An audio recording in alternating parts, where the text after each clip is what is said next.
Hello everybody and welcome to Director's Vision. I'm your host Rage and today we'll be reviewing Jojo Rabbit. Let's begin.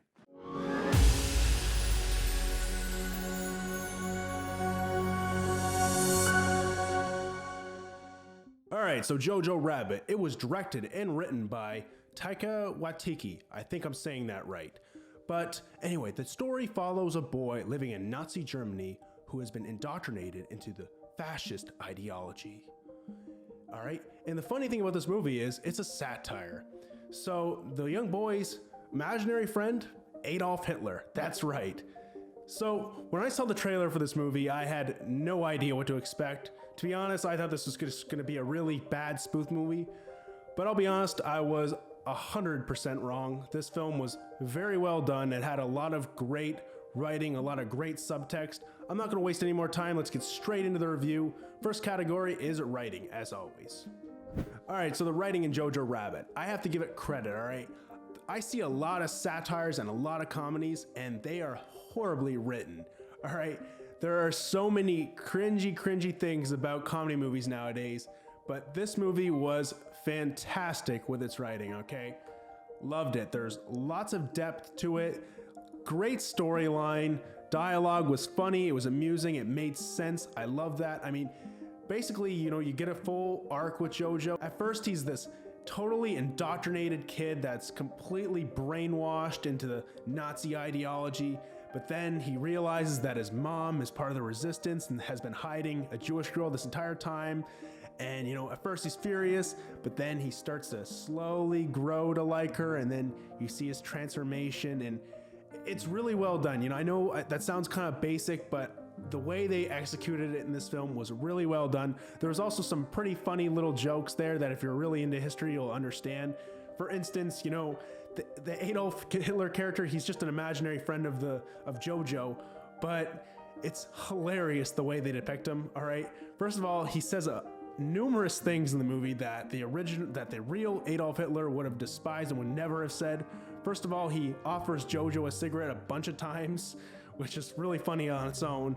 But if you're actually into history, you know that the real Adolf Hitler despised smoking and actually led the first anti-smoking campaign. So there's little things like that, little jokes in there that I found really amusing. So major points there. So overall, I'm going to give writing a B+. All right, so performance score, there's not much to say. The kid who played Jojo nailed it in my opinion. When it comes to child actors and go either way, they're either horrible or they're very well done. And this kid, outstanding performance, A1 in my opinion. However, for everybody else, here's one small problem that I had. When you're making a movie about a country, a foreign country, and especially a time like World War II, either pick doing a German accent or don't do a German accent, all right? It felt like all the actors in this movie were slipping in and out of a German accent, and they couldn't decide whether or not they were actually gonna go full-on German accent or not full-on German accent, all right? And Scarlett Johansson, I don't know what that was, but that was definitely not a German accent in my opinion, okay? It did not sound like a German accent at all, and I don't know what that was, all right? And you know what? I got a huge respect for Scarlett Johansson. She's had some amazing performances in the past. So she definitely can act. She didn't do bad. It was just, I felt the voices in this film were inconsistent. So for that reason, I'm giving performance a B-. All right, and the next category we got is cinematography. And I have to say, the cinematography in Jojo Rabbit was very well done and completely surprised me because most satires are terribly shot. Okay? This film, I felt like the cinematography kind of almost had a Wes Anderson-esque kind of style with the symmetry. They always had the kind of straight line that Wes Anderson always does. But they didn't follow that with every shot, which I think was important because you don't want to totally just rip off Wes Anderson style. Not to mention, I don't feel like that would suit the film at all.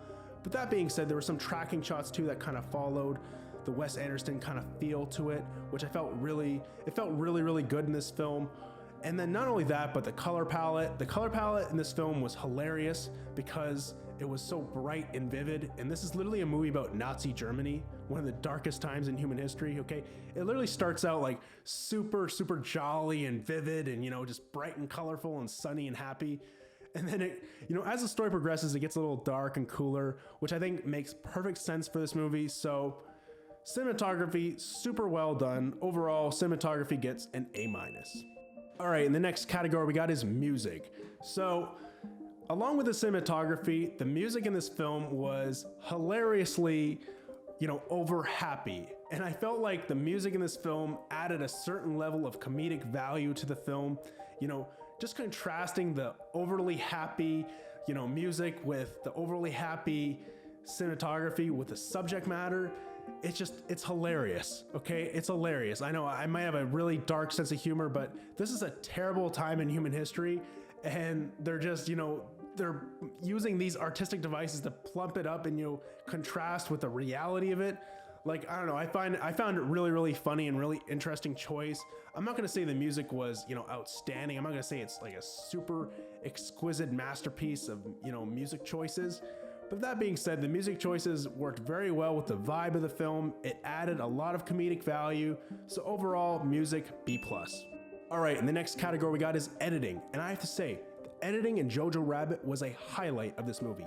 Every transition between scenes was so perfectly done. It felt like almost like an Edgar Wright style of editing, in my opinion, but that's okay. It worked very well with this film. When Scarlett Johansson opens the door, closes it, and goes into the room, that was a perfect scene transition. I know that doesn't make sense, but if you watch the movie, you'll see it.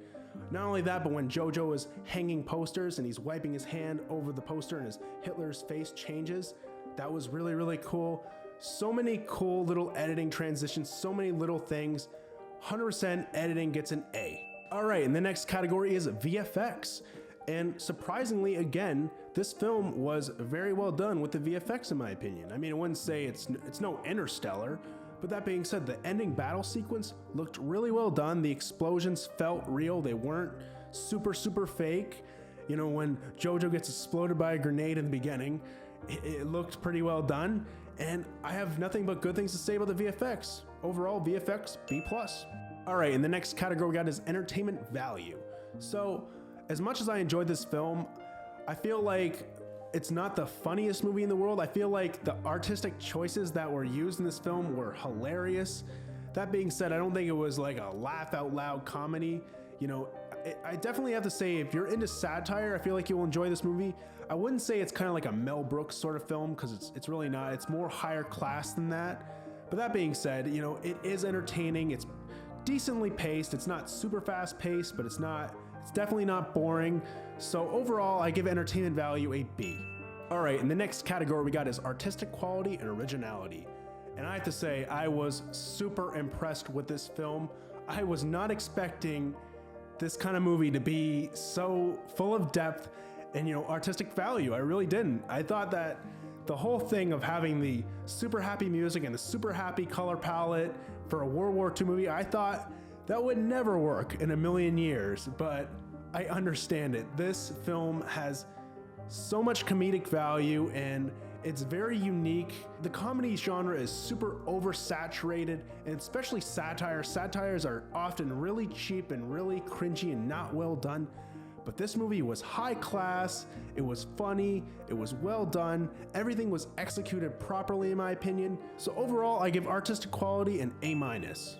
All right, so overall, I really enjoyed this film. I felt the cinematography and the editing were highlights. So well done. Not only that, there was a lot of comedic value in this film. All right, a lot of comedies and a lot of satires that are made today are super cheesy and just cheap and not well done. And this movie was not that. This movie was high class. This movie was just well done on so many different levels. It had a lot of depth to it, which I thought was important.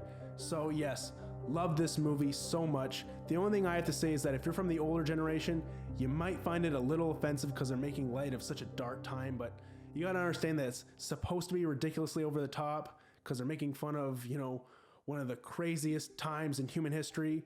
So just bear that in mind, okay? So overall, I give Jojo Rabbit a B+. Anyway, that's it for today, guys. Thank you so much for watching. If you liked the video, please don't forget to leave me a thumbs up. Also, if you're new here, please consider subscribing. I would greatly appreciate it. Also, in the comment section below, let me know what you thought of Jojo Rabbit and what you'd like to see me review next. Anyways, until next time, I'm Rage, and this is Director's Vision. Bye for now.